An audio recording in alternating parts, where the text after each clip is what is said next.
John Wink on the line and air bridge collapsing. There's a sponsor. Kevin.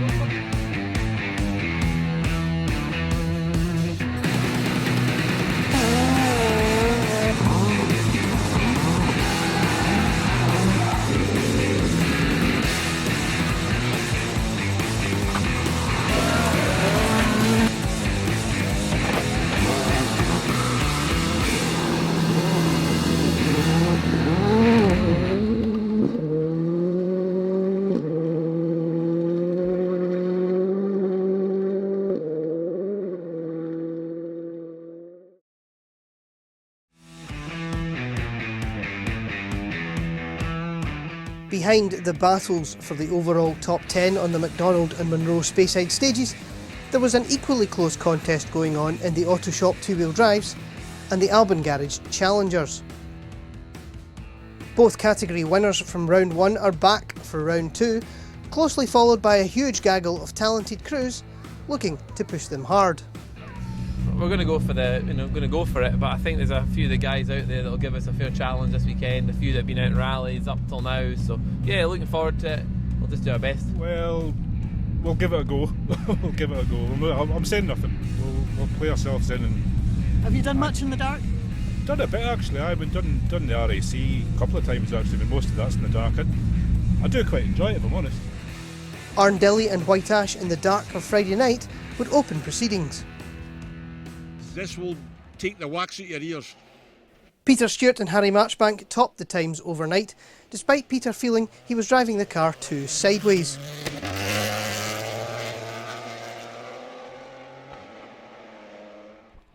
Is this Dougal Brown? It is. Yeah. Oh, come on, boy.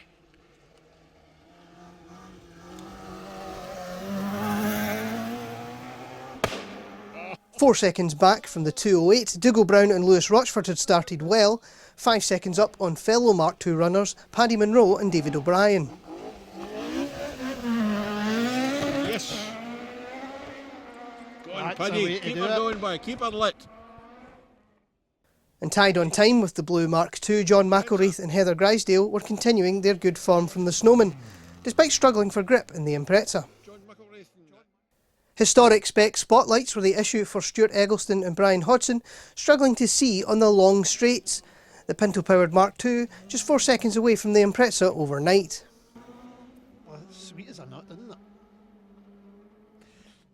Michael Renton and John Shepherd were another 6 seconds back, the Impreza only 3 seconds clear of the flying Robert Proudlock and Stephen Brown.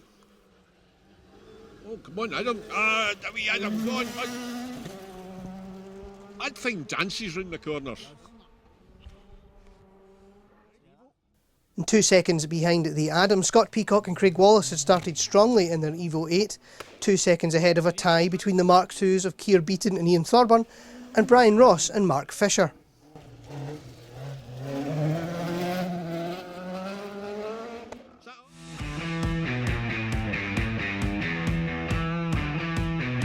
None of us have rallied in the dark in the forest. We have done a bit of tarmac in the dark, but not in the forest. So went okay. We didn't really know what to expect. Different experience, but quite happy. So we got on well. We were a bit slow in 1, I would say, but I think probably everyone was. It felt that way anyway. And then in 2, felt like we got into it a decent time. So pleased with where we're starting today for sure.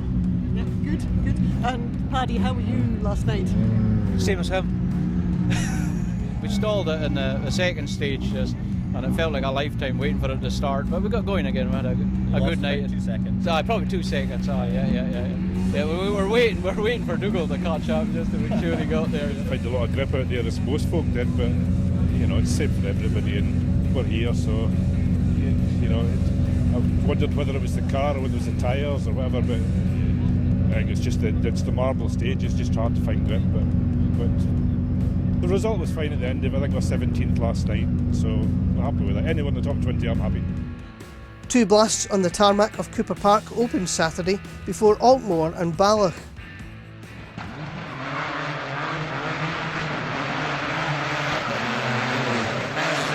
If anything, Stewart and Marchbank sped up with the arrival of daylight, the 208 crew stretching their lead from 4 seconds overnight to a massive 26 after stage 6.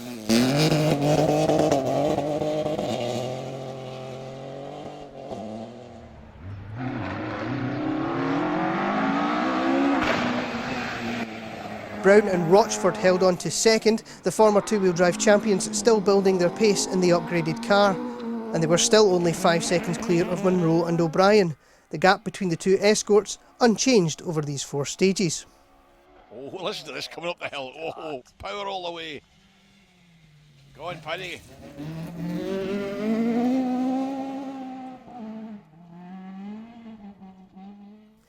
Peacock and Wallace were just 3 seconds down on the Blue Mark II, the Evo suffering a puncture towards the end of Altmore.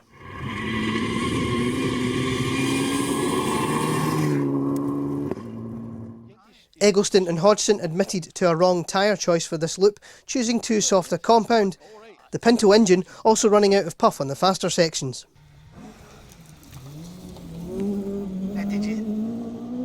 Did you see that wee Scandinavian flick there? Aye. Hey. Do you see him sitting in the left-hand seat? Or was his navigator? McElwraith and Grisdale were a victim of Cooper Park.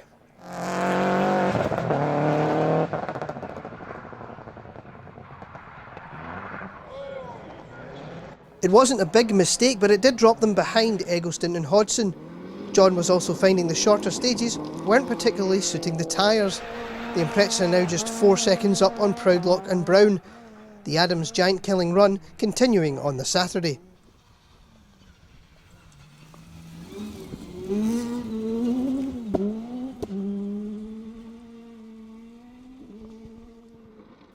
Renton and Shepherd dropped back on this loop, and there were growing concerns over the Impreza's brakes.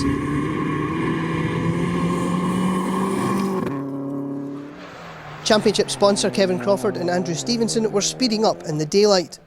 No heroics through Cooper Park after last year's performance was a positive start, and they were running well despite a small misfire.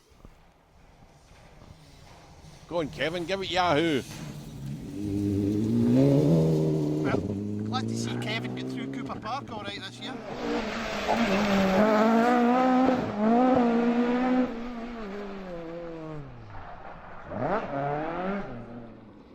The Evo only had 5 seconds on Ross and Fisher, the big engined Escort continuing to run strongly. Beaton and Thorburns' snowman bad luck returned on this loop. We'll let Keir explain. Just a bit too ambitious into right 3, so tried to correct it and went off the line and then just got caught into some bog. They carried on in 83rd overall. Oh, Scandinavian flick stuff here. That was keeping it tidy in the corners.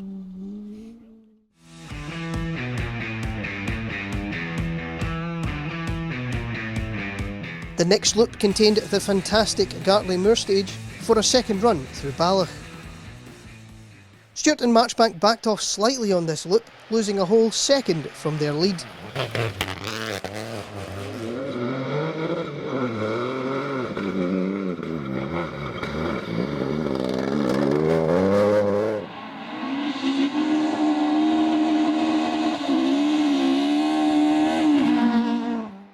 But things had changed behind the 208. Munro and O'Brien were now up to second two-wheel drive and the Challengers' lead. They had the close attention of Peacock and Wallace, the Evo only 6 seconds behind, despite the exhaust manifold working loose in Gartley. Brown and Rochford were a victim of the second run of Ballach, a puncture dropping them 20 seconds to Munro and O'Brien. A big fight back was planned for the final loop.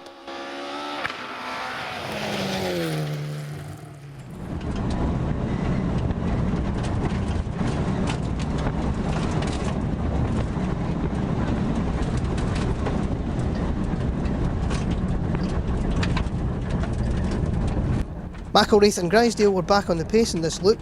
The Impreza 7 seconds down on the Orange Escort after 8 stages.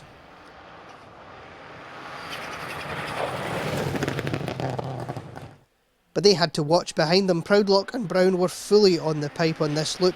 The Adam, the fastest front-wheel drive car in Gartley, and now just 1 second down on the Impreza. Marshall left 3 down, at the Marshall's left 3 down, 100. Right 4 in. Right 4 in, 130, right 4 in, then 130, square left. Repeat, square left, watch your braking on it. and left 6, 60, short left 2, repeat short left 2. The fast stages still weren't suiting Eggleston and Hodgson's historic escort, now 10 seconds behind the Adam with 3 stages to go.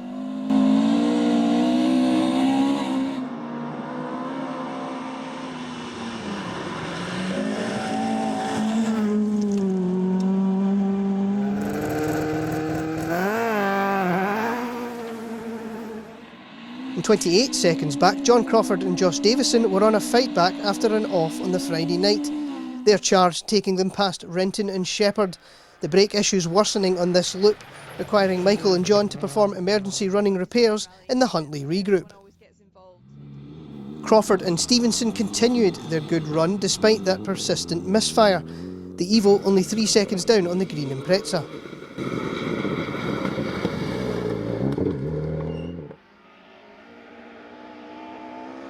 This loop wasn't kind to big-engined Mark IIs, both Beaton and Thorburn and Ross and Fisher sadly retiring in stage 8.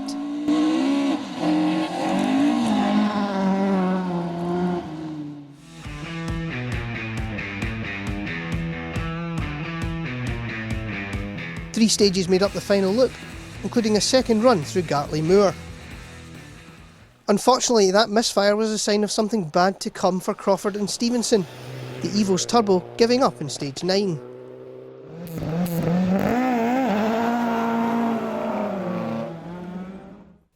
Tenth two-wheel drive at the finish, Grant Ingalls and Gavin Chisholm endured a tough day of issues with their Mark II. Between starter motor failure, clutch failure and random electrical gremlins, they did well to finish 35th overall. Right, so I'm showing 33 on my tracker, I don't have. H2 class rivals Donald Peacock and Mary Riddick enjoyed an easier event. The only issue was a puncture on a road section. A class win and 32nd overall was a strong result.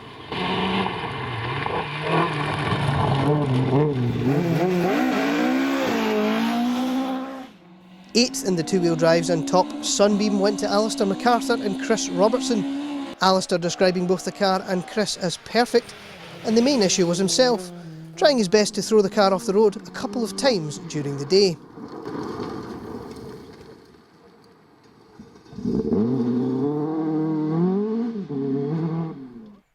Tenth in the Challengers, Thomas Rapson and Michael Sutherland enjoyed their run to 30th overall.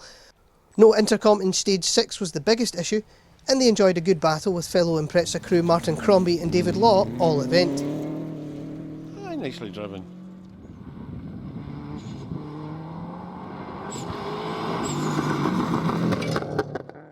Four seconds up on the Impreza, Scott and David Sloan enjoyed a much better run than they had on the Snowman. The 208 crew beginning to find their form again after a long break from rallying.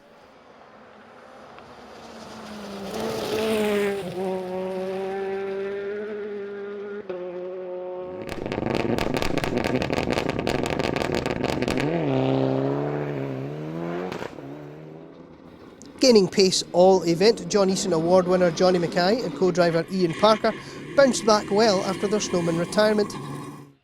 Eighth in the Challengers on their first proper gravel event was a solid result, as Johnny got to grips with a new car. Renton and Shepherd survived their brake problems to take 7th in the Challengers at the finish.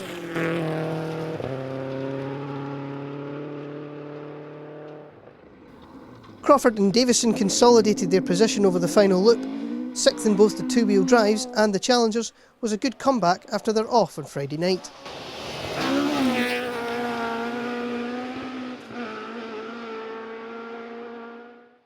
There was a cracking battle just ahead of the white Escort, that rapid Adam of Proudlock and Brown losing out to the Pinto-powered Mark II of Eggleston and Hodgson by just 1 second at the finish.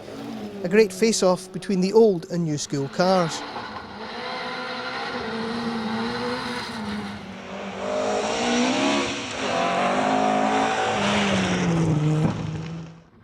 McElwraith and Grisdale were another crew to consolidate their position.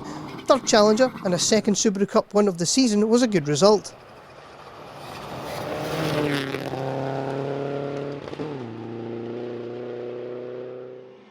Brown and Rochford put on a charge after that puncture, absolutely on it. They managed to close the gap to Munro and O'Brien, losing out by just 1 second at the finish.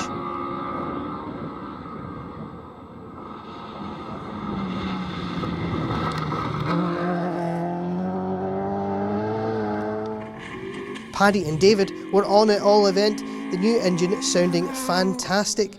Second two-wheel drive and second Challenger was a great result, earning them the John Horton Star Drive Award.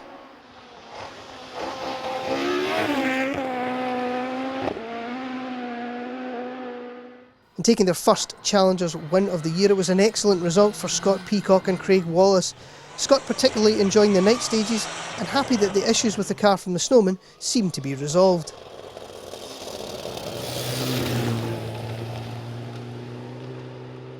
Fair enjoyed the night stages.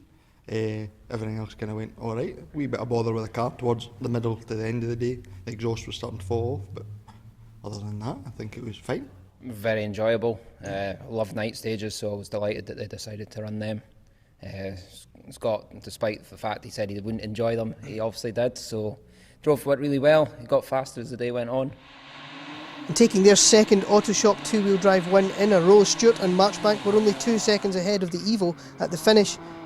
Peter reckoning this was the best rally they had had since switching to Peugeot power.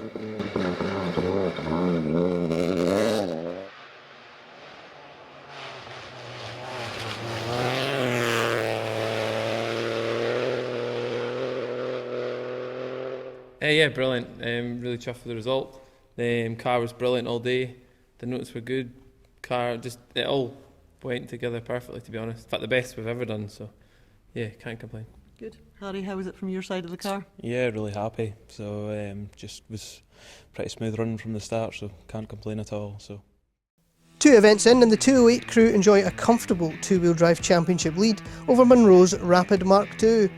The Challengers' points are even closer. McElraith and Grisdale tied at the top with Peacock and Wallace.